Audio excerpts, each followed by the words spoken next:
വിശ്വാസം കൊണ്ട് ദൈവത്തെ മഹത്വമായിരിക്കണം. അല്ല നമുക്ക് വോട്ട് വാങ്ങിക്കുക എന്നുള്ളതല്ല, അധികാരത്തിൽ കയറുക എന്നുള്ളതല്ല. അതിൻ്റെ വിഷയം ദൈവത്തിൻ്റെ മഹത്വമായിരിക്കണം. അപ്പം നീ ഉടമ്പടിയിൽ ഒരു ഉപവിപ്രവർത്തനം ചെയ്യുമ്പോൾ അതിൻ്റെ ഉദ്ദേശം എന്താണ്? ദൈവത്തിൻ്റെ മഹത്വമായിരിക്കണം. അപ്പം മിനി അത് പറയുന്നുണ്ട്, ഞങ്ങളത് ചെയ്ത് കഴിയുമ്പോൾ ഞങ്ങൾക്ക് വല്ലാത്ത സന്തോഷമാണ്. പക്ഷെ ഞങ്ങളത് ചെയ്യുമ്പോൾ ഞങ്ങളുടെ കാര്യം നടക്കണമേ എന്നല്ല ഞങ്ങൾ ചിന്തിക്കണത്, മറിച്ച് ദൈവം മഹത്വപ്പെടണം, ദൈവത്തിൻ്റെ സ്നേഹത്തിൽ ഞങ്ങൾ ശക്തി പ്രാപിക്കണം. അപ്പോൾ നമ്മളെന്താ ചെയ്യണമെന്ന് വെച്ച് കഴിഞ്ഞാൽ ദൈവത്തെ മഹത്വപ്പെടുത്തിക്കൊണ്ട് 4:20 എന്താ പറയണത്? എന്നിട്ട് പറഞ്ഞ് ദൈവത്തെ മഹത്വപ്പെടുത്തിക്കൊണ്ട് വിശ്വാസത്തിലെ ശക്തി പ്രാപിക്കുവിൻ. അപ്പൊ വിശ്വാസത്തിൽ ശക്തി പ്രാപിക്കാൻ, ശക്തിയുള്ള വിശ്വാസം, പവർഫുൾ ഫെയ്ത്ത്, എവിടെയെങ്കിലും ഉടമ്പടി ഉണ്ടാക്കി കഴിഞ്ഞാൽ പിന്നെ നമ്മളവിടെ ഉപയോഗിക്കേണ്ട പവറ് ദൈവത്തിൻ്റെ മഹത്വപ്പെടുത്തുന്ന ശക്തിയുള്ള വിശ്വാസമാണ് ഉപയോഗിക്കേണ്ടത്. അപ്പോൾ ദൈവത്തെ മഹത്വപ്പെടുത്തിക്കൊണ്ടുള്ള ശക്തിയുള്ള വിശ്വാസം ഉപയോഗിക്കുന്നത് എപ്പോഴും നമ്മൾ ഓർക്കേണ്ട ഇതാണ് വെച്ചാൽ ദൈവസ്നേഹത്തിൽ അടിസ്ഥാനപ്പെടുത്തിയാണ് ഈ ഉപവിപ്രവർത്തനങ്ങളും കാരുണ്യ പ്രവൃത്തികളും നമ്മൾ ചെയ്യേണ്ടത്. എന്ത് ചെയ്യുന്നു എന്നുള്ളതല്ല, വാട്ട് സ്പിരിറ്റ് ലീഡ്സ് യു. നിങ്ങൾ 100 രോഗികളെ കണ്ടാന്ന് പറഞ്ഞൊരു കാര്യമില്ല. ചിലപ്പോൾ ഒരു രോഗിനെ കണ്ടിരിക്കണത് അത് ദൈവസ്നേഹത്തോടെയാണെങ്കിൽ അവിടെയാണ് ബലം പ്രാപിക്കണത്. അതായത് നിങ്ങൾക്ക് ബലം പ്രാപിക്കണമെങ്കിൽ അപ്പോൾ റോമൻ 4:20 അനുസരിച്ച് കൊണ്ട് ദൈവത്തെ മഹത്വപ്പെടുത്തിക്കൊണ്ട് പറഞ്ഞ് ദൈവത്തെ മഹത്വപ്പെടുത്തിക്കൊണ്ട് വിശ്വാസത്തിലെ ശക്തി പ്രാപിക്കുവേ. അപ്പൊ വിശ്വാസത്തിൽ ശക്തി പ്രാപിക്കാൻ വേണ്ടി നമ്മൾ ഉപയോഗിക്കേണ്ടത് ദൈവത്തെ മഹത്വപ്പെടുത്തലാണ്. ദൈവത്തെ മഹത്വപ്പെടുത്തുന്നത് നമ്മളെ ദൈവത്തിനെ മഹത്വപ്പെടുത്തുന്ന ദൈവസ്നേഹത്തോടെ ഓരോ കാര്യങ്ങൾ ചെയ്യുമ്പോഴാണ് ദൈവത്തിൻ്റെ നാമത്തിലാകണത്. അതാണ് വിഷയം. നമ്മൾ ദൈവത്തിൻ്റെ നാമത്തിലാകും. ഇപ്പം നിങ്ങളുടെ PR വരാൻ വേണ്ടി PR-ൻ്റെ നാമത്തിലാണ് നിങ്ങൾ ചെയ്യണത്, നിങ്ങളുടെ നാമത്തിലാണ് സംഭവം ചെയ്യണത്. പിടിയിട്ടില്ലേ? ഉടമ്പടി ചില ആൾക്കാർ ഇരന്ന് പണി മേടിക്കണത് അങ്ങനെയാണ്. ഇവർ ഭയങ്കരമായിട്ട് പണിയൊക്കെ ചെയ്യും. ഓർഫനേജിൽ പോവുകയോ അല്ലെങ്കിൽ രോഗികളെ പോയി കാണുക, ആശുപത്രിയിൽ പോവുകയോ പൈസ കൊടുക്കുകയോ ചെയ്യും. എന്തിനാണ്? കർത്താവ് ഇങ്ങനെയെങ്കിലും PR കിട്ടണേ എന്ന് പറയുമ്പോൾ ആർക്ക് PR കിട്ടണ കാര്യമാണ് പറയണത്? അവർക്കാണ്. അവരുടെ നാമത്തിലാണ് ചെയ്യണത്. അവരുടെ നാമത്തിൽ ചെയ്യുമ്പോൾ ബലം പ്രാപിക്കത്തില്ല. അവിടെ വയറ്റിപ്പഴപ്പിന് വേണ്ടിയാണ് ചെയ്യണമെന്ന് മനസ്സിലായില്ലേ? ദൈവം അതിൻ്റെ അകത്ത് കക്ഷിയല്ല. ഉടമ്പടിയിൽ ദൈവമാണ് കക്ഷി. അപ്പം അതെന്ത് ചെയ്യണം? ദൈവത്തിൻ്റെ നാമത്തിൽ ചെയ്യണം. ആരെങ്കിലും എൻ്റെ നാമത്തിൽ ഒരു ഗ്ലാസ് പച്ചവെള്ളം കുടിക്കാൻ കൊടുത്താൽ, മത്തായി 10:42, ഈ ചെറിയവരിൽ ഒരുവന് പറഞ്ഞ് ഈ ചെറിയവരിൽ ഒരുവന് ഒരു ശിഷ്യൻ എന്ന നിലയിൽ ഒരു പാത്രം വെള്ളമെങ്കിലും കൊടുക്കുന്നവന് പ്രതിഫലം ലഭിക്കാതിരിക്കുകയില്ലെന്ന് സത്യമായി ഞാൻ നിങ്ങളോട് പറയുന്നു. ആരുടെ ശിഷ്യനാണ്? കർത്താവിൻ്റെ ശിഷ്യനാണ്, അല്ലേ? അപ്പോൾ ഒരു വ്യക്തിയെ കർത്താവിൻ്റെ ശിഷ്യനായി കണ്ടുകൊണ്ട് കർത്താവിൻ്റെ നാമത്തിലാണ് അവരെ സഹായിക്കുന്നത്. അപ്പോൾ അവിടുത്തെ ആരുടെ നാമത്തിലാണ്? നിങ്ങളുടെ PR-ൻ്റെയോ പെൻഷൻ്റെ നാമത്തിൽ, നിങ്ങളുടെ നാമത്തിലല്ല. ആരുടെ നാമത്തിലാണ്? കർത്താവിൻ്റെ നാമത്തിലാണ്. ഒരു പത്രം കൊടുക്കുമ്പോഴും ഒരു പൊതിച്ചോറ് കൊടുക്കുമ്പോഴും കർത്താവെ നിൻ്റെ നാമത്തിൽ. സ്വാതികൃഷ്ണ അവസാനം പറയുന്നൊരു വാക്കുണ്ട്. പറയണത്, കർത്താവെ ഞാൻ രക്ഷപ്പെടുകയോ രക്ഷപ്പെടാതിരിക്കുകയോ, ഞാൻ വിദേശത്ത് പോവുകയോ ജോലി കിട്ടുകയോ, അതൊന്നുമല്ല എൻ്റെ പ്രശ്നം. എൻ്റെ പ്രശ്നം നീയാണ്. എവിടെ ഞാൻ പോയാലും പോയില്ലെങ്കിലും, പരീക്ഷ തോറ്റാലും ജയിച്ചാലും എന്തു ചെയ്യണം? നിന്നുമായിട്ടുള്ള ബന്ധം പോകരുതെന്ന്. അതാണ് സംഭവം. അത് സ്വാതികൃഷ്ണ ഭയങ്കര ലീഡ് ചെയ്യുന്നുണ്ട് ആ സാക്ഷ്യത്തിൽ. നിങ്ങൾക്കറിയാമല്ല, ഒരേ ഒരു കാത്തലിക്കും അല്ല ക്രിസ്ത്യനും അല്ല, പക്ഷെ വായിന്ന് വരുന്ന വർത്തമാനങ്ങളെന്ന് വല്ലാത്ത വർത്തമാനം. അവസാനം അവൾ പറയണത് എന്താണെന്ന് വെച്ചാൽ, കർത്താവെ ഞാൻ പരീക്ഷയ്ക്ക് തോറ്റാലും ജയിച്ചാലും എനിക്കത് പ്രശ്നമല്ല. എൻ്റെ പ്രശ്നം എന്താണ്? നീയുമായിട്ടുള്ള ബന്ധം പോകാതിരിക്കണം. അപ്പോൾ ആരുടെ നാമത്തിലായി അവൾ ചെയ്യുന്നതെല്ലാം? കർത്താവിൻ്റെ നാമത്തിൽ. അതെന്തുകൊണ്ടാണ് അവൾ അങ്ങനെ പറയണത്? ദൈവസ്നേഹത്തോടെയാണ് പറയണത്. ഏത് ജാതിയായാലും എന്നും പറഞ്ഞൊരു കഥയുമില്ല. നിങ്ങൾ ദൈവസ്നേഹമുണ്ടോ, ഉടമ്പടി എപ്പോൾ ക്രാക്കാകും തിരക്കിയാൽ മതി. ചെയ്യുന്ന കാര്യങ്ങൾ ദൈവസ്നേഹത്തോട് ചെയ്യണം. അതിനകത്ത് ജാതിയുമില്ല, മതവുമില്ല, എല്ലാം ദൈവത്തിൻ്റെ മക്കളാണ്. എപ്പോഴാണ് നീ ദൈവത്തിനോട് സ്നേഹം തോന്നുകയും ക്രിസ്തുവിൻ്റെ നാമത്തിൽ നീ ജീവിക്കുകയും ചെയ്യണത്, അപ്പോൾ ദൈവത്തിൻ്റെ മക്കൾ മാത്രമല്ല, മക്കളിന് പകരം എന്താണ് ഈശോ പറഞ്ഞത്? നീ അവിടുത്തെ ശിഷ്യയാകുന്നു, നീ അവൻ്റെ ശിഷ്യനാകുന്നു. കൈയടിക്കട്ടെ, ശ്രദ്ധിക്കട്ടെ. ഹല്ലേലൂയ. ഹല്ലേലൂയ, ഹല്ലേലൂയ, ഹല്ലേലൂയ. നിങ്ങൾക്ക് പരിശുദ്ധാത്മാവിൻ്റെ ഫലം വേണമെന്ന് പറഞ്ഞിട്ട് കാറിക്കൂവിട്ട് കാര്യമില്ല. ആ ഉടമ്പടി നിങ്ങൾ വൃത്തിയും വിനയമായിട്ട് ദൈവത്തിന് മുൻനിർത്തിക്കൊണ്ട് ചെയ്യുമ്പോൾ ഓട്ടോമാറ്റിക്കായിട്ട് you will be empowered with the grace. Capital grace ഉണ്ട്, 7 ഗ്രേസസ്. ദൈവത്തിൻ്റെ 7 ഗ്രേസ്, പരിശുദ്ധാത്മാവിൻ്റെ 7 ഗ്രേസസ് ഉണ്ട്. അതാണ് പരിശുദ്ധാത്മാവിൻ്റെ ഫലം, അതാണ് ബലം. ഗലാത്യർ 5:22 എന്നാൽ ആത്മാവിന്റെ ഫലങ്ങൾ സ്നേഹം, ആനന്ദം, സമാധാനം, ക്ഷമ, ദയ, നന്മ, വിശ്വസ്തത, സൗമ്യത, ആത്മസംയമനം ഇവയാണ്. അതായത് ഇതിൻ്റെ പറയുന്നത് സൗമ്യതയും ആത്മസംയമനവും ഒക്കെ സ്നേഹത്തിൻ്റെ ചേരുവകകളാണ്. സ്നേഹം ഒരു വ്യക്തികളിലേക്ക് വരുമ്പോൾ ഓട്ടോമാറ്റിക് ഉണ്ടാകുന്ന പെരുമാറ്റങ്ങളും ആണ് ഈ സൗമ്യതയൊക്കെ വരണത്. ഇപ്പോൾ സ്നേഹം എന്താണ്? ഇപ്പോൾ സൗമ്യത എന്ന് പറഞ്ഞാൽ എന്താ? അത് ക്ഷമിക്കുന്ന സ്നേഹമാണ്. ക്ഷമിക്കുന്ന സ്നേഹത്തിൻ്റെ ക്ഷമ എന്താ? അത് സഹിക്കുന്ന സ്നേഹമാണ്. എല്ലാം കണ്ടൻറ്റ് വൈസ് ഒന്നാണ് ശരിക്കും പറഞ്ഞാൽ. പൗലോസ് അപ്പോസ്തലൻ അങ്ങോട്ട് പരത്തി പറഞ്ഞിരിക്കുകയാണ് സംഭവം. ഇത് 7 ക്യാപിറ്റൽ ഗ്രേസസ് ആണ്. എന്തൊക്കെയാണ്? സ്നേഹം, പിന്നെ എന്താണ്?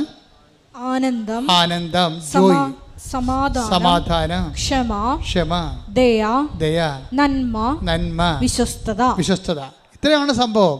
ഈ 7 ഫലങ്ങളെ നമ്മൾ ഉടമ്പടിക്കാലത്ത് ക്രിയേറ്റ് ചെയ്ത് വരണം.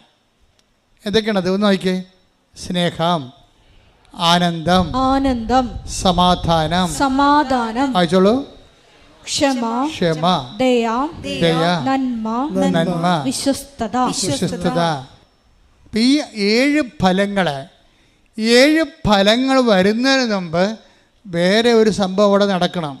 വെറുതെ 7 ഫലങ്ങൾ ഉണ്ടാകത്തില്ല. 7 ഫലങ്ങൾ. ഇപ്പോൾ ഒരു ചെടിയിൽ നമ്മളൊരു ചെടി നടാൻ പോവുകയാണ്. ചെടി നടുമ്പോൾ നമ്മൾ എന്താ ചെയ്യണം? ആദ്യം തന്നെ ഇപ്പോൾ ഒന്നും വേണ്ട, ഒരു ചാലിൽ ചെമ്മീൻ കൃഷി തുടങ്ങാൻ പോവുകയാണ് എന്ന് വിചാരിച്ചോ. ചെമ്മീൻ കൃഷി തുടങ്ങിയാലും ചെടി നട്ടാലും ആദ്യം ചെയ്യണത് എന്താണ്? ആദ്യം ആ കെടുവളവൊക്കെ മാറ്റും, അല്ലേ?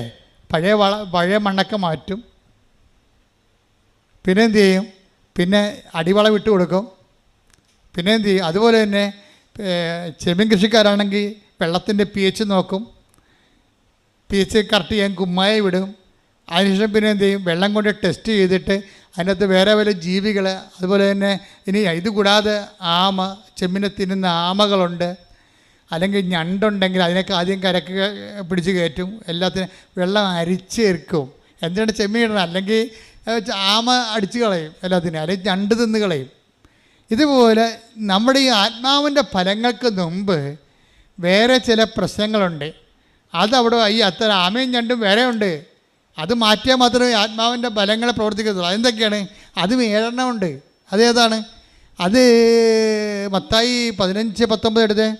ദുശ്ചിന്തകൾ, ഒന്ന് പറഞ്ഞ ദുശ്ചിന്തകൾ, കൊലപാതകം, പരസംഗം, വ്യഭിചാരം, മോഷണം, കള്ളസാക്ഷ്യം, പരദൂഷണം എന്നിവയെല്ലാം ഹൃദയത്തിൽ നിന്നാണ് പുറപ്പെടുന്നത്. അപ്പോൾ ഒന്നിനു വായിക്കാം. ഹൃദയത്തിൽ ഈ ഞണ്ടും ആമയൊക്കെ ഉണ്ടെന്ന് നോക്കുകയാണ് കേട്ടോ. എന്തൊക്കെയാണ്? ദുശ്ചിന്തകൾ, കൊലപാതകം, പരസംഗം, വ്യഭിചാരം, മോഷണം,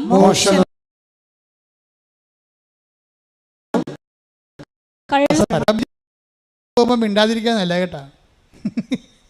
ഇപ്പം കിണറ്റിൻ്റെ വെള്ളമില്ല, ജപ്പാൻ വെള്ളമായത് കാരണം എല്ലാം അടുക്കള വെള്ളം കിട്ടണതുകൊണ്ട് വലിയ പരദൂഷണം ഇല്ല.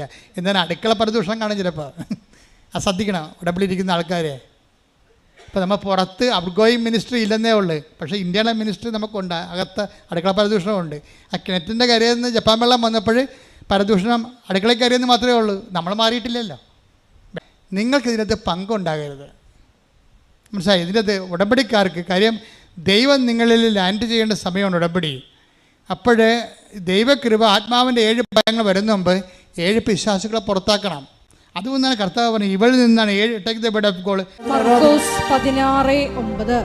മർക്കോസ് 16:9. ഇവളിൽ നിന്നാണ് അവൻ 7 പിശാചുക്കളെ പുറത്താക്കിയത്. അപ്പോൾ പാപിനിയായ സ്ത്രീയെക്കുറിച്ച് പറയുന്ന ഭാഗമാ. അവിടെ എന്താ പറയുന്നത്? ഇവളിൽ നിന്നാണ് 7 പിശാചുക്കളെ പുറത്താക്കിയത്. അപ്പം അശുദ്ധാത്മാവിൻ്റെ 7 ഫലങ്ങൾ വരുമ്പോൾ പിശാചുക്കൾ 7 അവിടെ ഉണ്ടാവും. ചിലപ്പോൾ പരദൂഷണം, അല്ലേ, പക, ആഭിചാരം, വ്യഭിചാരം, ഇങ്ങനെയുള്ള 7 സംഭവങ്ങൾ ഉണ്ടെങ്കിൽ ഉടമ്പടിയുടെ കാലഘട്ടത്തിൽ പ്രത്യേകിച്ച് ഇവയെ പുറത്താക്കി നമ്മൾ ടാർഗറ്റ് ചെയ്യണം. ലോകത്ത് ഒത്തിരി വിഷയങ്ങളൊക്കെ ആൾക്കാർ സംസാരിക്കുകയും ചെയ്യും. നിങ്ങളുടെ കൂട്ടത്തിൽ കർത്താവ് പറഞ്ഞത് എന്താണെന്നറിയോ? നിങ്ങളുടെ ശത്രു നിങ്ങളുടെ വീട്ടിൽ തന്നെ ഇരിക്കുമെന്ന്. Take the bed of God. ശ്രുതിക്കട്ടെ ഹല്ലേലൂയ ഹല്ലേലൂയ ഹല്ലേലൂയ ഹല്ലേലൂയ ഹല്ലേലൂയ യേശുവേ നന്ദി. ഹല്ലേലൂയ ഹല്ലേലൂയ ഹല്ലേലൂയ ഹല്ലേലൂയ ഹല്ലേലൂയ ഹല്ലേലൂയ. മത്തായി 10:36. മത്തായി 10:36. സ്വന്തം കുടുംബത്തിൽപ്പെട്ടവർ തന്നെയായിരിക്കും. എന്ന് പറഞ്ഞ സ്വന്തം കുടുംബത്തിൽപ്പെട്ടവർ തന്നെയായിരിക്കും ഒരുവന്റെ ശത്രുക്കൾ. ആത്മീയ ശത്രുക്കളെ കുറിച്ച് പറഞ്ഞാണ്, അല്ല നിങ്ങളുടെ അതിരുമാന്തര ശത്രുക്കളല്ല, ആത്മീയ ശത്രുക്കൾ. നമ്മളിൽ നിന്ന് യേശുക്രിസ്തുവിൻ്റെ ചൈതന്യം എടുത്തു കളയുന്ന ശത്രുക്കൾ എവിടെയായിരിക്കും? നിങ്ങളുടെ കുടുംബത്തിൽ തന്നെ ആയിരിക്കുമെന്ന്. നിങ്ങളുടെ രക്തബന്ധത്തിലും ഒക്കെ ഉള്ള ആൾക്കാരുണ്ടാവും. നിങ്ങൾ വർഷത്തിലോ അവരുടെ നിങ്ങൾ പങ്കുചേരാകുമ്പോൾ പറയും, ഓ ഇവളിപ്പോൾ വേദം കൂടിയെന്നാണ് തോന്നുന്നത്, ഇവളിപ്പോൾ പുണ്യാളത്തിയായി, എന്നാൽ ഒരു രൂപക്കൂട് പണിയട്ടെ എന്ന് ചോദിക്കും. അതാ സംഭവം. നമ്മളോട് മുഖത്ത് നോക്കി, ഓ ഇനിയിപ്പോൾ രൂപക്കൂട് പണിയേണ്ടി വരും. അപ്പോൾ നീയല്ലേ പ്രാർത്ഥനക്കാരൻ, നീ പറ എന്നാൽ കേൾക്കാവില്ല. നമുക്ക് എന്തെങ്കിലും കൊണ്ട് കുടുക്കിലാക്കിയും പറയും, നീയല്ലേ ഇവിടുത്തെ പ്രാർത്ഥനക്കാരത്തി, നീ പറയുമെന്ന് പറയും. അപ്പോൾ അങ്ങനെയുള്ള പെരിച്ചാഴികളെ നിങ്ങൾ തിരിച്ചറിയണം. അതാണ് ഈശോ പറഞ്ഞത്. നിങ്ങൾ ആധ്യാത്മികമായിട്ട് തകർക്കണതോ അല്ലെങ്കിൽ നിങ്ങളെ ഒതുക്കണതോ ആയിട്ടുള്ള ശത്രുക്കളെ നിങ്ങളുടെ കുടുംബത്തിൽ തന്നെയായിരിക്കും, നമ്മുടെ ഓൺ ഫാമിലി തന്നെയായിരിക്കാം. ചിലപ്പോൾ നമ്മുടെ അപ്പനായിരിക്കും, അമ്മയായിരിക്കാം, ഭർത്താവായിരിക്കാം, മക്കളായിരിക്കാം, ഭാര്യയായിരിക്കാം, ആരും ആയിക്കോട്ടെ. ആർക്കും ഏത് സമയത്തും ദൈവത്തെ അറിയാത്തത് കൊണ്ട് തെറ്റ് സംഭവിക്കാൻ സാധ്യതയുള്ളതാണ്. ദൈവത്തെ മനുഷ്യൻ്റെ തെറ്റുകൾ വചനം പറയണത്, മനുഷ്യൻ്റെ തെറ്റുകളുടെ ഉറവിടം എന്താണ്? മത്തായിയുടെ 22-29 എടുത്ത് യേശു മറുപടി പറഞ്ഞു, വിശുദ്ധ ലിഖിതങ്ങളോ ദൈവത്തിന്റെ ശക്തിയോ മനസ്സിലാക്കാത്തതിനാൽ നിങ്ങൾക്ക് തെറ്റുപറ്റിയിരിക്കുന്നു. അപ്പം അതെ, ഒന്ന് ഇത് മനസ്സിലാക്കാത്ത ആൾക്കാർ, അതാണ് വിശുദ്ധ വചനമോ. വിശുദ്ധ വചനം മനസ്സിലാക്കണമെങ്കിൽ പിന്നെ എന്ത് ചെയ്യണം? ഒരു മനുഷ്യനെ വിശുദ്ധ വചനം മനസ്സിലാക്കണമെങ്കിൽ ഗ്രീക്ക് പഠിച്ചെന്ന് പറഞ്ഞൊരു കാര്യമില്ല, ഹെർമറ്റിക്സ് പഠിച്ചെന്ന് പറഞ്ഞൊരു കാര്യമില്ല. പിന്നെ എന്താ പഠിക്കേണ്ടത്? ദൈവത്തിൻ്റെ ശക്തി.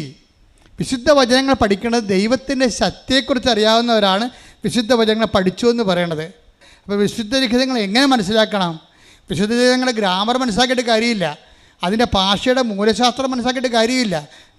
വിശുദ്ധ ലിഖിതങ്ങൾ മനസ്സിലാക്കുന്നത് ദൈവത്തിൻ്റെ ശക്തി മനസ്സിലാക്കാൻ വേണ്ടിയാണ്. ദൈവത്തിൻ്റെ ശക്തിയുടേതാണ് അടയാളങ്ങൾ വരണത്.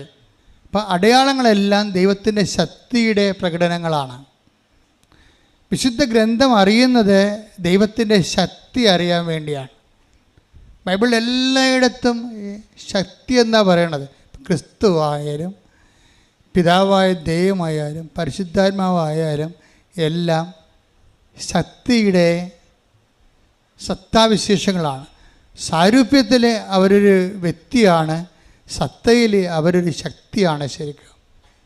അതുകൊണ്ടാണ് ദൈവത്തിൻ്റെ ജ്ഞാനവും ദൈവത്തിൻ്റെ ശക്തിയുമായ യേശുക്രിസ്തു എന്ന് Colossians 1:24 പറയും. അതേസമയം തന്നെ അതിൻ്റെ ശക്തി നിന്നെ പ്രവർത്തിക്കുമെന്ന് മറിയത്തോടും മാലാഖ പറയണത് പരിശുദ്ധനെക്കുറിച്ചാണ്. ലൂക്ക 1:35. അതുപോലെ തന്നെ മനുഷ്യപുത്രനെ ശക്തിയുടെ വലതുവശത്ത് ഉപവിഷ്ടനാകും എന്ന് ശിഷ്യന്മാരോട് ഈശോ പറയണത് പിതാവായ ദൈവത്തെക്കുറിച്ചാണ്. അതുപോലെ തന്നെ അത് മത്തായി 26-ാം അധ്യായത്തിലെ. അപ്പം ദൈവത്തിൻ്റെ ശക്തി, ഇപ്പം നിങ്ങൾ ഓരോരോ സമയത്ത് നിങ്ങൾക്ക് ലഭിക്കുന്ന ഈ ശക്തിയെയാണ് ദൈവമഹത്വത്തിന് വേണ്ടി പ്രവർത്തിച്ചുകൊണ്ട് നമ്മൾ ഡൗൺലോഡ് ചെയ്തിട്ട് നമ്മുടെ ഉടമ്പടി ഉടക്കുകൾക്ക് നേരെ ഇതിനെ റിലീസ് ചെയ്യിക്കുന്നത്. അപ്പം അതെപ്പോഴും നമ്മൾ ഉടമ്പടിയിൽ വചനം വായിക്കുമ്പോഴും വചനം ചെയ്യുമ്പോഴും അവൻ പറയണ പോലെ ചെയ്യുമ്പോഴും ചെയ്തുകൊണ്ട് സുവിശേഷം പ്രഘോഷിക്കുമ്പോഴും, ചെയ്തുകൊണ്ട് വിശ്വാസം കൈമാറുമ്പോഴും, ചെയ്തുകൊണ്ട് ഉപവി പ്രവർത്തനം നടത്തുമ്പോഴും ഒക്കെ ഫലത്തിൽ നമ്മൾ ബലം പ്രാപിക്കുകയാണ് ചെയ്യണത്. അപ്പോൾ എവിടെയെങ്കിലും ഉടക്കി നിൽക്കുകയാണ് ഉടമ്പടിയെങ്കിൽ അതിൻ്റെ അർത്ഥം ബലം പ്രാപിക്കൂ, നീ ബലം പ്രാപിക്കൂ എന്നതിൻ്റെ അർത്ഥം. ദൈവസ്നേഹത്തെ ബലം പ്രാപിക്കണം, ദൈവ വിശ്വാസത്തെ ബലം പ്രാപിക്കണം. ബലം പ്രാപിക്കാൻ വേണ്ടി പുതിയ പുതിയ കാര്യങ്ങളിലേക്ക് ദൈവം നിന്നെ വഴി നടത്തുകയും ചെയ്യും. അല്ല, ചില ആൾക്കാർക്ക് സംഭവിക്കണം ഉടമ്പടി അത് ബേസ്മെൻറ്റിൽ തന്നെ ഇപ്പോൾ 10,000-ത്തോളത്തിലധികം മനുഷ്യർ ഇത് എക്സിക്യൂട്ട് ചെയ്ത് ഇറ്റ് ഈസ് എ പ്രൂവൺ ഫാക്റ്റാണ്, ഓൾറെഡി തെളിയിക്കപ്പെട്ട ഒരു സത്യമാണ്. അപ്പോൾ പിന്നെ നിങ്ങളുടെ ജീവിതത്തിൽ ആ ഉടമ്പടി വർക്കിംഗ് കണ്ടീഷൻ വേണ്ടതുപോലെ ആകുന്നില്ലെങ്കിൽ അതിൻ്റെ അർത്ഥം ഉടമ്പടി നിങ്ങൾ വേണ്ട വിധത്തിൽ എക്സിക്യൂട്ട് ചെയ്യുന്നില്ല എന്നുള്ളതാണ്. ഉടമ്പടി വേണ്ട വിധത്തിൽ എങ്ങനെ എക്സിക്യൂട്ട് ചെയ്യണമെന്നാണ് അച്ഛൻ ഇപ്പോൾ നിങ്ങളെ പറഞ്ഞു തന്നുകൊണ്ടിരിക്കുന്നത്. ശ്രുതികട്ടെ ഹല്ലേലൂയ, ഹല്ലേലൂയ, ഹല്ലേലൂയ, ഹല്ലേലൂയ, ഹല്ലേലൂയ. യേശുവേ നന്ദി. ഹല്ലേലൂയ, ഹല്ലേലൂയ, ഹല്ലേലൂയ, ഹല്ലേലൂയ, ഹല്ലേലൂയ, ഹല്ലേലൂയ. പ്രഭാഷകൻ 36:6. പ്രഭാഷകൻ 36:6. അടയാളങ്ങളും അത്ഭുതങ്ങളും വീണ്ടും പ്രവർത്തിച്ച്, പറഞ്ഞ അടയാളങ്ങളും അത്ഭുതങ്ങളും അത്ഭുതങ്ങളും വീണ്ടും പ്രവർത്തിച്ച് അങ്ങയുടെ കരബലം പ്രകടമാക്കണമേ. അതാണ് വിഷയം. അതാണ് ഈ ലൂക്ക് നമ്മുടെ നേരത്തെ പറഞ്ഞ മത്തായി 22-29 ദൈവത്തിൻ്റെ വചനവും വചനത്തിൻ്റെ ശക്തിയും അറിയാതെ കൊണ്ട് തെറ്റ് സംഭവിക്കണത്. അപ്പോൾ എപ്പോഴും തെറ്റ് സംഭവിക്കുന്നതിൻ്റെ പിന്നിലുള്ളത് ശക്തിയെക്കുറിച്ച് നമുക്കൊരു തിട്ടമില്ലാത്തത് കൊണ്ടാണ്. ദൈവം എപ്പോഴും അടയാളങ്ങളും വീണ്ടും വീണ്ടും കാണിക്കാൻ തയ്യാറാണ്. അതുകൊണ്ടാണ് പ്രഭാഷകൻ അങ്ങനെ പ്രാർത്ഥിക്കുന്നത്. എന്താണ്? അങ്ങയുടെ അടയാളങ്ങളും അത്ഭുതങ്ങളും വീണ്ടും പ്രവർത്തിച്ച്. അപ്പോൾ വീണ്ടും വീണ്ടും അടയാളം പ്രവർത്തിക്കാൻ ദൈവം തയ്യാറാണ്. അതുകൊണ്ട് തന്നെയാണ് ദൈവം സമാന്തര ഇടപാടുകൾ ഉണ്ടാക്കുന്നത്. എന്താണ്? തൻ്റെ ശക്തി പ്രകടിപ്പിക്കാൻ പറ്റുന്ന രീതിയിലുള്ള പുതിയ സംവിധാനങ്ങളിലേക്ക് ദൈവം പോകുന്നതിൻ്റെ കാരണം എന്താണ്? അടയാളം കണ്ടുകൊണ്ട് ജനക്കൂട്ടത്തിൽ കാണുമ്പോൾ എനിക്ക് അനുകമ്പ തോന്നുന്നു. അതിൻ്റെ കാര്യം അവർ ഇടയില്ലാത്ത ആടുകളായി പോയെന്ന്. അതെല്ലാ കാലത്തും തുടരും. ഇടയന്മാർ അവർ ചെയ്യേണ്ട ജോലികൾ ചെയ്തില്ല, അതിന് പകരം അവർക്കിഷ്ടപ്പെട്ട കാര്യങ്ങൾ പഠിച്ചുകൊണ്ട് അതാണ് ദൈവഹിതമെന്ന് പറഞ്ഞ് അവർ സ്വയം വിശ്വസിച്ചുകൊണ്ട് അവർ വിഡ്ഢികളുടെ സ്വർഗത്തിൽ താമസിക്കുമ്പോൾ ജനം വീണ്ടും ഇടയില്ലാത്ത ആടുകളെ പോലെയാകും, അവർ പരിഭ്രാന്തരാകും. സുവിശേഷം ഒരു ചികിത്സയാണ്. എന്തിനെതിരെയുള്ള ചികിത്സയാണ്? ജനത്തിൻ്റെ ജീവിതത്തിന് മുമ്പിൽ പകച്ചു നിൽക്കുമ്പോണ്ടാകുന്ന പരിഭ്രാന്തിക്ക് ദൈവത്തിൻ്റെ ശക്തിയും സാന്നിധ്യവും പ്രകടമാക്കി കൊടുക്കാനുള്ള വിളിയാണ് സഭയുടെ വിളിയെങ്കിൽ ആ വിളിയുടെ ഏറ്റവും അവസാന രൂപമാണ് കവനന്റ്, മരിയൻ കവനന്റ്. കൈയടിച്ച് കാരണത്തിന്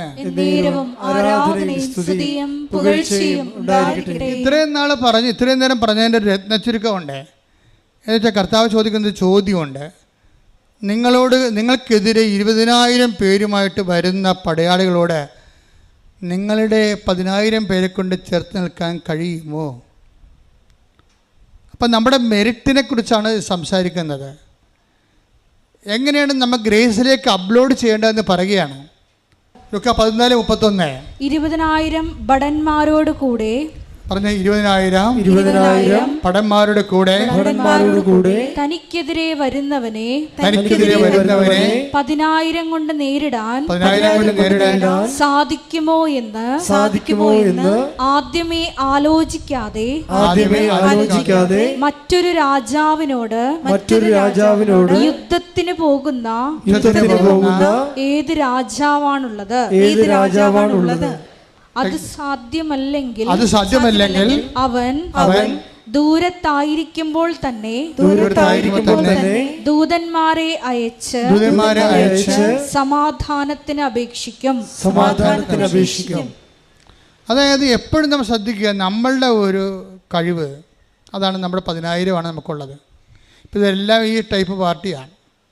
പരീക്ഷ ആയാലും ശരി, മിനി ആയാലും ശരി, സ്വാതി ആയാലും ശരി, അവരുടെ ജീവിത പ്രശ്നങ്ങൾ 20,000-ൻ്റെതാണ് അവരഭിമുഖീകരിക്കുന്നത്. അവർക്കെതിരെ വരുന്ന ജീവിതത്തിൻ്റെ പ്രഷർ അത്രയുണ്ട്. പക്ഷേ ഇവരുടെ കയ്യിൽ അതില്ല. ഇവിടെ കയ്യിൽ എന്താ ഉള്ളത്? 10,000 ഉള്ളൂ. 10,000 പോലും ഇല്ല ഭാഗത്തുകളുടെ കയ്യിൽ. 10 പോയി 100 ഉള്ളൂ. അപ്പോഴെന്താ ചെയ്യേണ്ടതെന്ന് വെച്ച് കഴിഞ്ഞാൽ ഇതിനെ എങ്ങനെ ഒരു 20,000 പേരോട് ഏറ്റുമുട്ടാൻ എങ്ങനെ നമ്മളെ എംപവർ ചെയ്യാൻ പറ്റുമെന്നാണ് ഉടമ്പടി ആലോചിക്കുന്നത്. ഈ അലീഷ എങ്ങനെ അത് ക്രാക്ക് ചെയ്തത്, മിനി എങ്ങനെ ക്രാക്ക് ചെയ്തത്, സ്വാതി എങ്ങനെ ക്രാക്ക് ചെയ്തത്, ഇവിടെ 20,000 ഇവർക്കുണ്ടായിരുന്ന 10,000-നെ ഇവർക്കെതിരെ വന്ന 20,000-നെതിരെ 40,000 ഉയർത്തി. ഇവിടെ കൃപ ഇവർ വർദ്ധിച്ചു. ഉടമ്പടി അത് ആക്ടിവേറ്റ് ചെയ്യുമ്പോഴൊക്കെ നിങ്ങളുടെ ബലം വർദ്ധിച്ചുകൊണ്ടിരിക്കും. നിങ്ങളുടെ വിശ്വാസത്തിൻ്റെ ബലം, ദൈവസ്നേഹത്തിൻ്റെ ബലമൊക്കെ വർദ്ധിച്ചുകൊണ്ടിരിക്കും. ഈ ബലം വർദ്ധിക്കുന്ന അനുസരിച്ചുകൊണ്ട് ഈ ബലം വർദ്ധിച്ചു കഴിയുമ്പോൾ സ്വാഭാവികമായിട്ട് നിങ്ങൾക്ക് പകരം, എപ്പോഴും ദൈവം പറയും നിങ്ങൾക്ക് പകരം ഞാൻ എൻ്റെ ദൂതനെ അയക്കും. നിങ്ങൾ എപ്പോഴും നമുക്ക് പകരം ദൈവം നമ്മുടെ ഈ കളത്തിൽ ഇറങ്ങുന്ന ഒരു സമയമുണ്ട്, അത് നമുക്ക് പകരമായിട്ട് ഇറങ്ങുന്നതാണ്. ഉടമ്പടിയിൽ എപ്പോഴും പറയും, ഞാൻ ചെല്ലുമ്പോൾ ഞാൻ അമ്മയോട് പറഞ്ഞു, അമ്മേ നീ ഇവിടെ എങ്ങാനും ഉണ്ടെങ്കിൽ എന്നോട് സംസാരിക്കുന്ന ആൾ നീല ഷർട്ട് ധരിച്ചിരിക്കണം, അല്ലെങ്കിൽ നീല ബ്ലൗസ് ഇട്ടിരിക്കണം. അപ്പോൾ എനിക്ക് മനസ്സിലാകും നീ ഇവിടെ ഉണ്ടെന്ന്. ഇങ്ങനെയാണ് ആൾക്കാർ കമ്മ്യൂണിക്കേറ്റ് ചെയ്യണത്. ഇങ്ങനെ അപ്പോൾ മാതാവ് തന്നെ അവിടെ പറയും, എൻ്റെ സാന്നിധ്യം നിനക്ക് അവിടെ അറിയാൻ പറ്റും, ബ്ലൂ കളർ നീ കാണും, നിന്നോട് സംസാരിക്കുന്നു. അതുപോലെ അച്ചിട്ട പോലെ തന്നെ ആദ്യമായിട്ട് ആ സ്ഥലത്ത് ലാൻഡ് ചെയ്യാണ്, ഇവിടെ ഇൻട്രാക്ട് ചെയ്യേണ്ട ആൾ ബ്ലൂ ഗാർമെൻറ്റ്സിൽ ഇരിക്കണ കാണാം. അപ്പം തന്നെ മനസ്സിലാവും. ഉടനെ അവൾ ഉപ്പിടും, ഉടനെ അവൾ ഉപ്പിടും, വിശ്വാസപ്രമാണം ചെല്ലും. എന്താ കാര്യം? ഉപ്പെന്ന് പറയുമ്പോൾ എന്താണ്? അത് ലേവ്യയുടെ പുസ്തകത്തിലുള്ളതാണ്. കർത്താവാണ് എൻ്റെ അവകാശമെന്ന്. എനിക്ക് ഇവിടെ അവകാശമില്ല. എനിക്ക് എന്തെങ്കിലും അവകാശം ഉണ്ടെങ്കിൽ എൻ്റെ കർത്താവ് തരുന്നതാണ്. ചില ആൾക്കാർക്ക് ഒരു 50% പേർക്ക് ഉടമ്പടി ലാഗ് ചെയ്യുന്നുണ്ട്, ഒച്ചയണവർ ഇഴയുന്നുണ്ട്. അതിൻ്റെ കാരണം എന്താണെന്ന് വെച്ച് കഴിഞ്ഞാൽ നിങ്ങളുടെ ആഫ്റ്റർ ലൈഫ് ദൈവത്തിന് നല്ലവണ്ണം അറിയാം. അനന്തര ജീവിതം, ഉടമ്പടി അനന്തര ജീവിതം ഉണ്ടല്ലോ. കാര്യങ്ങൾ കണ്ടു കഴിയുമ്പോൾ പിന്നെ നിങ്ങൾ പള്ളിയില്ല, പട്ടക്കാരനില്ല, വചനം വായനയില്ല. അതാണ് ഉടമ്പടി അനന്തര ജീവിതം. ഈ ദൈവത്തിന് വരാൻ പോകുന്ന സംഭവങ്ങൾ അറിയാമല്ലോ. പരിശുദ്ധാത്മാവിനെക്കുറിച്ച് ഈശോ പറയുമ്പോൾ വരാൻ പോകുന്ന കാര്യങ്ങൾ അവൻ പറയുന്നതാണ്. 16:14 അവൻ സ്വമേധയാ ആയിരിക്കില്ല സംസാരിക്കുന്നത്. പരിശുദ്ധാത്മാവിനെ കുറിച്ചാണ് പറയണത്. പറഞ്ഞ അവൻ സ്വമേധയാ ആയിരിക്കില്ല സംസാരിക്കുന്നത്. അവൻ കേൾക്കുന്നത് മാത്രം സംസാരിക്കും. അവൻ കേൾക്കുന്ന മാത്രം സംസാരിക്കും. വരാനിരിക്കുന്ന കാര്യങ്ങൾ അവൻ നിങ്ങളെ അറിയിക്കും. അപ്പൊ പിതാവിന്റെയും പുത്രന്റെയും മനസ്സിലുള്ള സംഭവങ്ങളാണ് വരാനിരിക്കുന്ന കാര്യങ്ങൾ. നമ്മുടെ ഭാവി നമ്മളോട് കമ്മ്യൂണിക്കേറ്റ് ചെയ്യുന്ന ആളാണ് പരിശുദ്ധാത്മാവ്. നമ്മൾ വരാനിരിക്കുന്ന കാര്യങ്ങൾ പിതാവിനറിയാം. അതുകൊണ്ടാണ് ഈശോ പറഞ്ഞത് അത് പിതാവിന് മാത്രമേ അറിയത്തുള്ളൂ. പരിശുദ്ധാത്മാവ് വന്നു കഴിയുമ്പോൾ ഈ വരാനിരിക്കുന്ന കാര്യങ്ങൾ നമ്മൾക്കും അറിയാൻ പറ്റും. അതുകൊണ്ടാണ് ചിലർക്ക് ചില കാര്യങ്ങൾ മുൻകൂട്ടി വിവേചിക്കാൻ കഴിയുന്നതിൻ്റെ കാരണം അതാണ്. അപ്പം അതുകൊണ്ട് വരാനിരിക്കുന്ന കാര്യങ്ങൾ അവൻ നിങ്ങളോട് പറയും. അപ്പോൾ ദൈവത്തിനെ സംബന്ധിച്ചിടത്തോളം നിങ്ങൾ ഉടമ്പടി ഇവിടെ എടുക്കുമ്പോൾ തന്നെ വരാനിരിക്കുന്ന കാര്യങ്ങൾ പറയും. എന്താ കാര്യം? ഇവൾ കാനഡയിൽ പോയി കഴിഞ്ഞാൽ പിന്നെ പള്ളിയുമില്ല, പട്ടക്കാരനും ഇല്ല. കണ്ട ഏതെങ്കിലും നാട്ടുകാരനെ ഇവിടുന്ന് അവിടെ PR ഉള്ളവനെ അടിച്ചെടുത്ത് കല്യാണം കഴിക്കാൻ പറ്റുമോ എന്നായിരിക്കും ഇവൾ ചിന്തിക്കണത്. തീർന്നില്ല പരിപാടി. അവിടെ വെച്ച് തന്നെ എൻ്റെ കാര്യത്തിൽ തീരുമാനമായി. നീ ഇവിടെ ചവിട്ടുമ്പോൾ തന്നെ മാതാവ് പറയും ഓടണതമ്മാവ ആളറിയാം. എന്താ പറയണത്? നീ ഉദ്ദേശിക്കുന്നത് എന്താ? നീ ഇവിടെ നേരെ കണ്ട കാനഡയിൽ പോയി എത്തുക, അവിടുന്ന് ശേഷം അവിടെ PR ഉള്ളിടത്ത് കല്യാണം കഴിക്കുക, അവിടെ തന്നെ പ്രസവിക്കുക, അവിടുത്തെ കുഞ്ഞിന് അവിടുത്തെ പൗരത്വം മേടിക്കുക. ഇങ്ങനെയുള്ള അഭ്യാസം മാത്രമേ ഉള്ളൂ. അതിനും ദൈവത്തെ എങ്ങനെ ദുർവിനിയോഗിക്കാൻ പറ്റുമോ എന്ന് ചിന്തിച്ചുകൊണ്ടാണ് നീ കൃപാസനത്തിൽ വരണത്. വരാനിരിക്കുന്ന കാര്യങ്ങൾ അവൻ നിന്നോട് പറയും. അതാ വിഷയം. ഇത് ദൈവത്തിന് നേരത്തെ അറിയാവുന്ന കാരണം ഈ പണ്ടാരത്തിന് എന്തുകൊണ്ട് അനുഗ്രഹിച്ചിട്ട് എന്താ കാര്യമെന്ന് വിചാരിക്കും.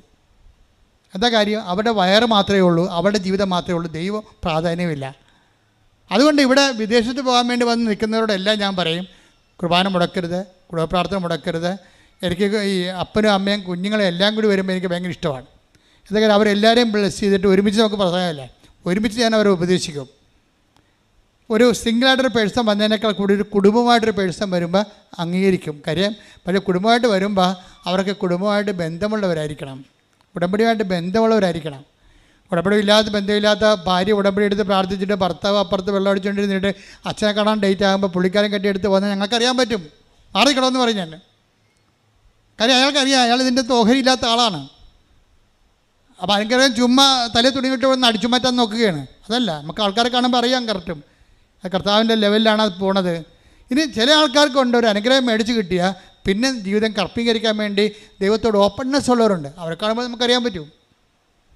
അവരെ ഞാൻ വിളിപ്പിക്കും ഇങ്ങോട്ട്, ഇന്ന് നിൻ്റെ ഭർത്താവ് വന്നിട്ടില്ലേ, വരാൻ പറയും. അപ്പോൾ അവരോട് അവിടെ തലയൊക്കെ ഒരിക്കലും പറയും, നിൻ്റെ ഭർത്താവ് വന്നിട്ടുണ്ടല്ലോ, നിൻ്റെ കൊച്ചു വന്നിട്ടുണ്ടല്ലോ, വരാൻ പറയും. അവർക്കിതോട് ബന്ധമില്ല. പക്ഷെ അവർ വരുമ്പോൾ ഭയങ്കര ആഹ്ലാദത്തോടെ അവർ വരണത്.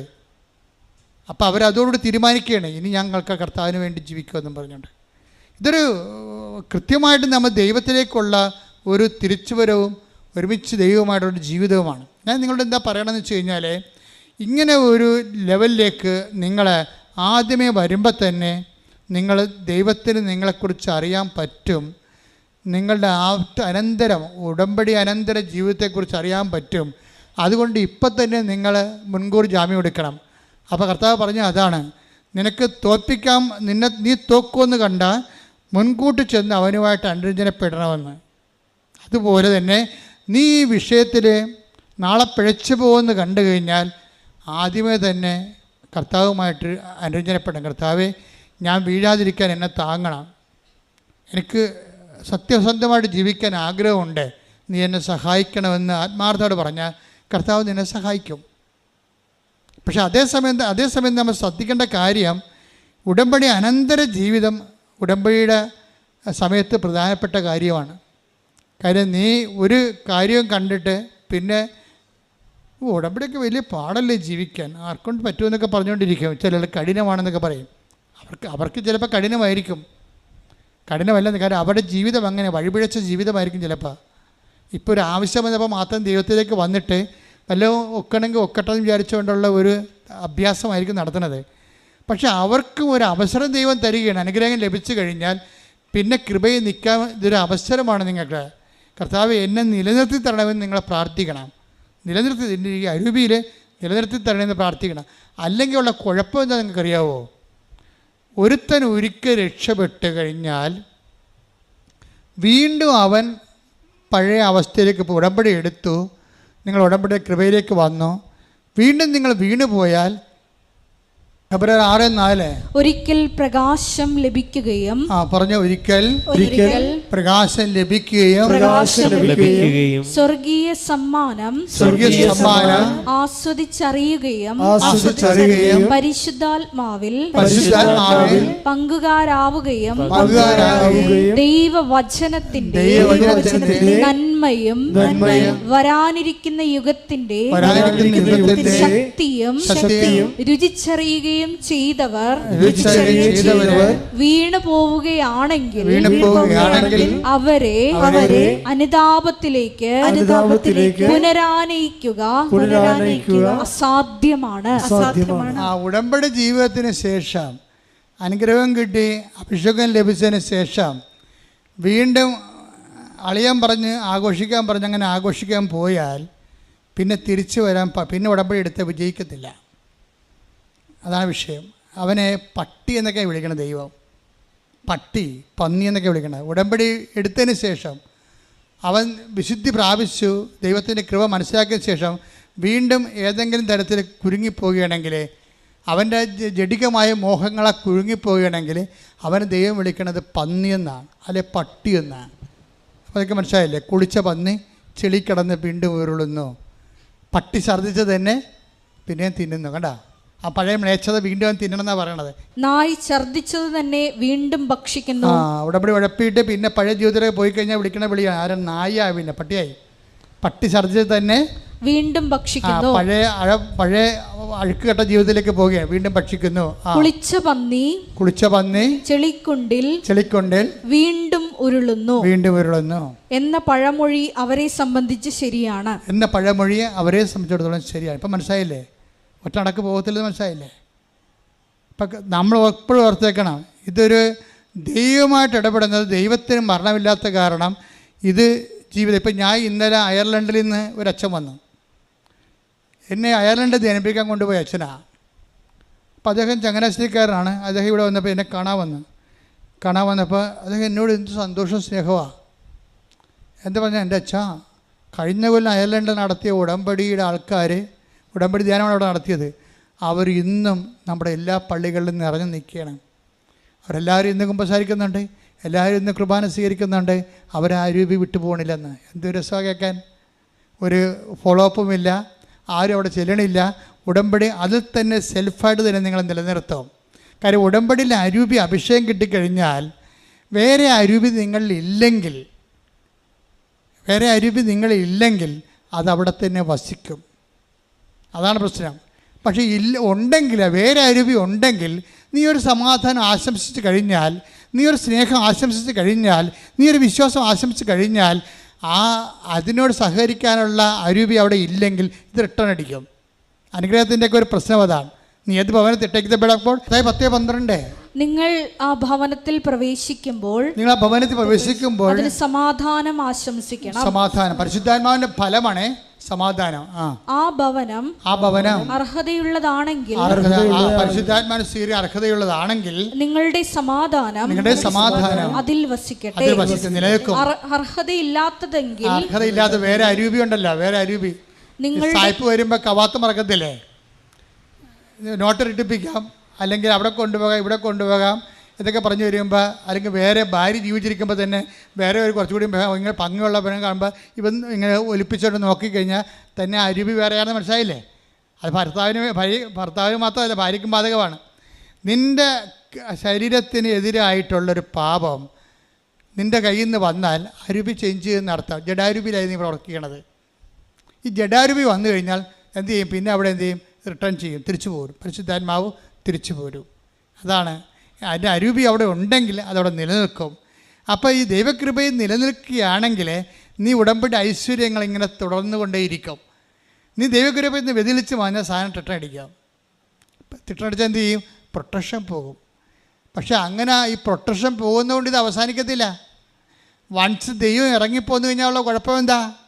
ദൈവം ഇറങ്ങിപ്പോന്നു കഴിഞ്ഞാൽ, ഒരു ജീവിതത്തിൽ നിന്ന് ദൈവം ഇറങ്ങിപ്പോയാൽ പിന്നെ അതിനേക്കാൾ ദൈവം നമുക്കറിയാം, ഭർത്താവ് ഇരിക്കേണ്ട സ്ഥലത്ത് ഭർത്താവ് ഇരുന്നില്ലെങ്കിൽ പട്ടികരി ഇരിക്കുമെന്ന് പറഞ്ഞ പോലെ ദൈവം ഇരിക്കേണ്ട സ്ഥലത്ത് നിന്ന് ദൈവം ഇറങ്ങിപ്പോന്നാൽ പിന്നെ ആര് കയറിയിരിക്കും? പിശാച് കയറിയിരിക്കും. ക്രിസ്തു നിങ്ങളിലേക്ക് ഉണ്ടെങ്കിൽ ഈ സാധനം ഇറങ്ങി മാറി നിൽക്കും. നമുക്ക് ക്രിസ്തുവിൻ്റെ അരുവിയോട് നമ്മൾ സഹകരിക്കുകയാണെങ്കിൽ ക്രിസ്തുവിൻ്റെ അരുവി നിലനിന്ന് പോകും. അല്ല, നമ്മൾ സഹകരിക്കാതെ പണം കണ്ടപ്പോൾ കുറച്ചുകൂടി പണം ഉണ്ടാക്കാൻ വേണ്ടി ഏതെങ്കിലും വിസ തട്ടിപ്പൊക്കെ നടത്തി ഏജൻസി കളിച്ച് അവൻ്റെ പണം പിടുങ്ങി അവൻ സമ്പത്തിൻ്റെ പിശാചിനെ നീ വലിച്ചു കയറ്റി കഴിഞ്ഞാൽ ടക്ക് നീ സാധനം അടിച്ച് മാറ്റും. അപ്പോൾ അത് അരി മാറും. വളരെ ശ്രദ്ധിച്ച് വേണം. ദൈവത്തെ കൊണ്ട് ജീവിക്കണമെങ്കിൽ ദൈവത്തെ കൊണ്ട് തന്നെ ജീവിക്കണം. പിന്നെ പിശാചിനെ കൊണ്ട് ജീവിക്കാൻ ദൈവത്തെ കൊണ്ട് ജീവിക്കണം. പോരട്ടെ എന്നുള്ള ജഡത്തിൻ്റെ അരൂപികളുണ്ടല്ലോ, അതാണെങ്കിൽ സ്വാഭാവികമായിട്ട് അവൻ്റെ അന്ത്യസ്ഥിതി, ബൈബിൾ പറഞ്ഞതാണ്, അവൻ്റെ അന്ത്യസ്ഥിതി ആദ്യത്തിനേക്കാൾ മോശമായിരിക്കും എന്നാണ്. ഇപ്പൊ തന്നെ ഈശോ എന്താ പറഞ്ഞിരിക്കുന്നത്? 10:12-43 അശുദ്ധാത്മാവ് ഒരു മനുഷ്യനെ വിട്ടുപോകുമ്പോൾ അത് ആശ്വാസം തേടി വരണ്ട സ്ഥലങ്ങളിലൂടെ അലഞ്ഞു നടക്കുന്നു, എന്നാൽ കണ്ടെത്തുന്നില്ല. അപ്പോൾ അത് പറയുന്നു, ഞാൻ ഇറങ്ങിപ്പോന്ന എന്റെ ഭവനത്തിലേക്ക് തിരിച്ചു ചെല്ലും. പഴയ കക്ഷികളൊക്കെ തിരിച്ചു വരാൻ സാധ്യതയുണ്ടെന്ന് മനസ്സിലായില്ലേ? ഉടമ്പടി കൊണ്ട് നിങ്ങൾ ഉടമ്പടി ജീവിച്ചതിനെ പ്രതിരോധിക്കുന്നില്ലെങ്കിൽ പഴയ കക്ഷികൾ, ഇറങ്ങിപ്പോകുന്ന കക്ഷികളൊക്കെ തിരിച്ചു വരും. എന്തൊക്കെയാണത്? ആദ്യം പറഞ്ഞ കക്ഷികൾ, ജഡത്തിൻ്റെ മോഹങ്ങൾ, ആഭിചാരം, വ്യഭിചാരം, ദുഷ്ടത, പരദൂഷണം, ഈ സാധനമൊക്കെ തിരിച്ചു വരും. ഇതൊക്കെ തിരിച്ചു വന്നിട്ടുണ്ടെങ്കിൽ മനസ്സിലാക്കുക, കർത്താവ് ഇറങ്ങിപ്പോന്നു കഴിഞ്ഞു. കർത്താവ് ഇരുന്ന ചെയർ മാത്രമേ ഉള്ളൂ, ഇപ്പം ചെയർ ഇരിക്കുന്നത് മറ്റേ കക്ഷിയാണെന്ന്. അതാണ് ഉടമ്പടി ലാഗ് ചെയ്യേണ്ടതിൻ്റെ കാരണം. ഇവിടെ ആധ്യാത്മിക ജീവിതം നിങ്ങൾ വിചാരിക്കുന്ന പോലെ ഈസിയുമാണ്, അതേസമയം തന്നെ കുറച്ച് ശ്രദ്ധ വേണ്ട കാര്യങ്ങളും കൂടിയാണ്. അപ്പം നിങ്ങൾ പ്രാർത്ഥിക്കേണ്ടത് എന്താണ്? അവളുടെ പ്രാർത്ഥന, സ്വാതികൃഷ്ണയുടെ പ്രാർത്ഥന ഏറ്റവും നല്ല പ്രാർത്ഥന. കർത്താവേ, എനിക്ക് കാര്യം നടന്നാലും നടന്നില്ലെങ്കിലും നമ്മൾ തമ്മിലുള്ള ബന്ധം പോകരുത്. എന്തൊരു പ്രാർത്ഥനയാണ്! സ്വർഗം ത്രസിക്കുന്ന പ്രാർത്ഥനയാണ്. അതൊരു അക്രൈസ്തയുടെ വായിന്ന് വീഴെന്ന് പറയുമ്പോൾ ഉണ്ടാകുന്ന ഒരു അഭിഷേകം എന്താ? ഒരു ഒന്നൊന്നര അഭിഷേകം ദൈവം എല്ലാവർക്കും ഓഹരിയാക്കുകയാണ് ഉടമ്പടിയിലൂടെ. കൈയടിക്കട്ടെ, ശ്രദ്ധിക്കട്ടെ. എൻ്റെ മക്കളെ, കൈകൾ നെഞ്ചത്ത്, ഇടത് കൈ നെഞ്ചത്ത്, വലത് കൈ ശിരസ്സിന് വെച്ചുകൊണ്ടാണ് നമ്മൾ പ്രാർത്ഥിക്കുന്നത്. ഓൺലൈനിലുള്ള എൻ്റെ സഹോദരങ്ങളും ഇതുപോലെ ചെയ്യേണ്ടതാണ്. ഈ പ്രാർത്ഥന ഏത് കാലത്ത് കേട്ടാലും അതുപോലെ ചെയ്യണം. ഉടമ്പടി ധ്യാനം അതിനാധിഷ്ഠിതവും ഉടമ്പടി അടിസ്ഥാനപരമായത് കാരണം ഏത് കാലത്തും വർക്കൗട്ട് ചെയ്യരുത്. നീ അതിൽ വിശ്വാസവും ദൈവസ്നേഹവും അർപ്പിച്ചാൽ മതി. രോഗങ്ങളുടെ മേലും ജീവിത പ്രാരാബ്ധങ്ങളുടെ മേലും സമാശ്വാസം പ്രാപിക്കാനുള്ള പ്രാർത്ഥനയുടെ സമയമാണ്. എല്ലാവരും സ്തുതിക്കട്ടെ, ഇടിമുഴക്കം പോലെ സ്തുതിക്കട്ടെ. ഹല്ലേലൂയ. കർത്താവേ, നിന്റെ ഉന്നതമായ നാമത്തിന് സ്തോത്രം ചെയ്യുന്നു. കർത്താവേ, നിന്റെ വിശുദ്ധ പൗരോഹിത്യത്തെ മഹത്വപ്പെടുത്തണമേ. കർത്താവേ, സഭയിലുള്ള സാന്നിധ്യം പ്രകടമാക്കണം. 38 വർഷം ഞാൻ അർപ്പിച്ച കൃപാനയുടെ യോഗ്യതയാണ്. കൃപാസ്ഥാനത്താറെ ജീവനോടെ പ്രത്യക്ഷപ്പെട്ട പരിശുദ്ധ അമ്മയുടെ മാധ്യസ്ഥത്തിലെ ഈ അൾത്താരയിൽ നടന്നിട്ടുള്ള 10,000-കണക്കിന് ആരാധനയുടെ ശക്തിയാൽ കർത്താവേ, നിന്റെ ഉന്നതമായ നാമത്തിൽ അടയാളം കാണിക്കണമേ. അങ്ങനെ ഉന്നതമായ കരബലത്താൽ അടയാളം കാണിക്കണമേ.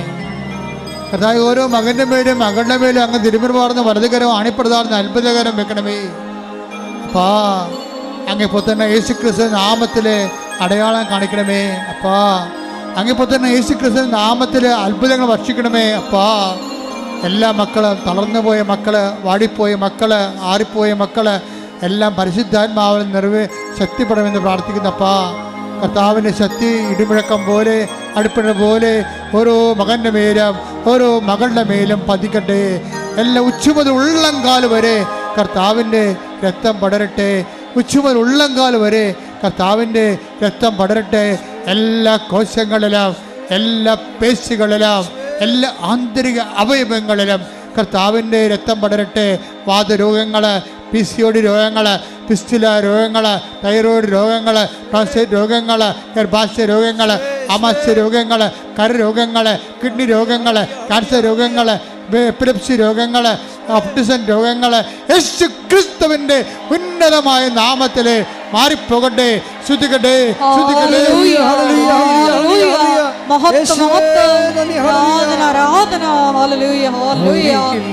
എല്ലാ രോഗങ്ങളും സുഖപ്പെടുത്തിക്കൊണ്ട്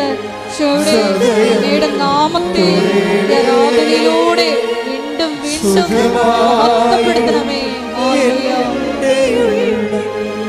ഒരുമിച്ച് സദയം തുടരണേ, സുഖമായിടും എൻ്റെ ഉള്ളം. കൈകൾ കൂപ്പുക. മക്കളില്ലാത്ത ദമ്പതികൾക്ക് വേണ്ടി പ്രാർത്ഥിക്കാൻ പോകുന്ന, ഗർഭിണികളായ മക്കൾക്ക് വേണ്ടി പ്രാർത്ഥിക്കാൻ പോകുന്ന, ഗർഭാശയത്തിൽ തകരാറുള്ള മക്കള്, സിസ്റ്റുള്ള മക്കള്, ഗർഭാശയത്തിൽ ലിക്വിഡ് കൂടുതലായിട്ടുള്ള മക്കള്,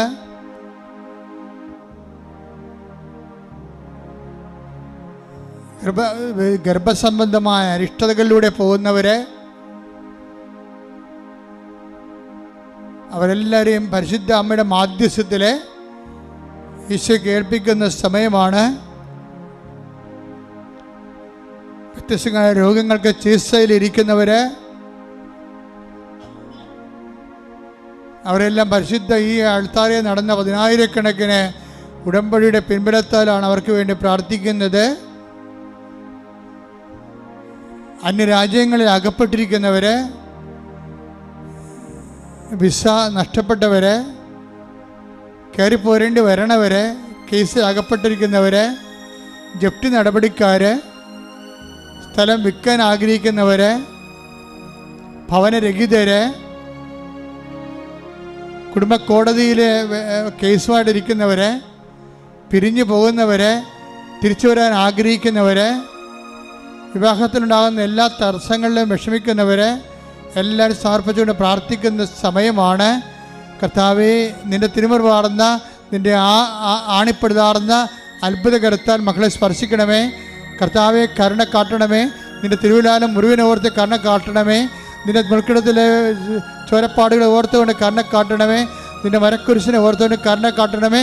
കർത്താവെ, ഞങ്ങളുടെ യോഗ്യത കൊണ്ട് കർത്താവെ, അങ്ങയുടെ യോഗ്യതയാൽ മാരക രോഗങ്ങൾ, തീരാവേദികൾ, ജീവിത ദുരിതങ്ങൾ യേശു ക്രിസ്തുവിന്റെ നാമത്തിൽ മാറിപ്പോകട്ടെ. എല്ലാ ജീവിത ദുരിതങ്ങളും മാറിപ്പോയിക്കൊണ്ട് ആരാധനയിലൂടെ വീണ്ടും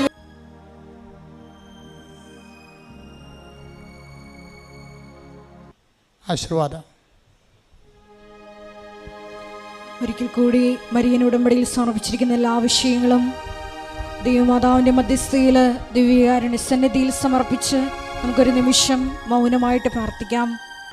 ഈശോയെ, ഞങ്ങൾക്ക് കിട്ടിയ ജീവിത അനുഭവങ്ങൾ, ജീവിത സാക്ഷ്യങ്ങൾ മറ്റുള്ളവരുമായി പങ്കുവെച്ചുകൊണ്ട് അന്ത്യം വരെയും വിശ്വസ്തതയിൽ നിലനിൽക്കുവാനുള്ള വലിയ കൃപ ഞങ്ങൾക്ക് നൽകണമേ എന്ന് പ്രാർത്ഥിക്കുന്നു.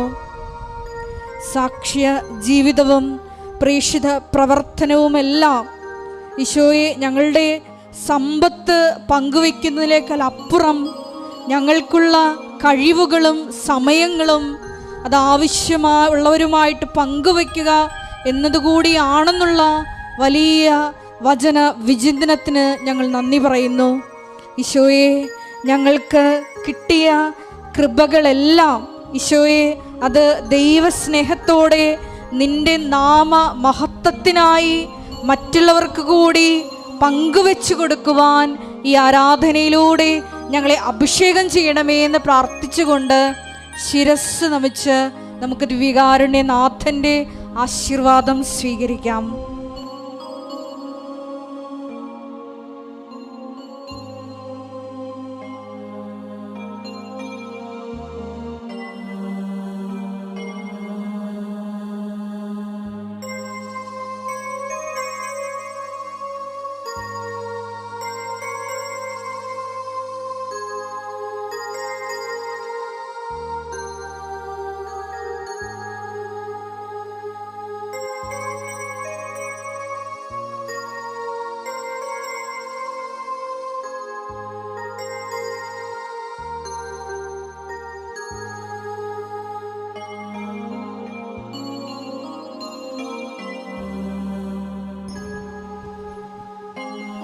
പരിശുദ്ധ പരമമാ ദിവ്യകാരുണ്യമേ, എന്നുമെന്നും അങ്ങേക്കാരാധന. പരിശുദ്ധ പരമമാ ദിവ്യകാരുണ്യമേ, എന്നുമെന്നും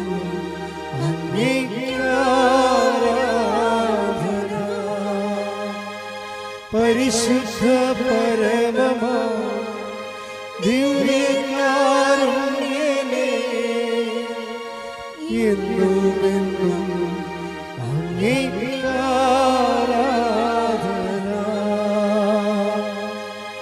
ആവേ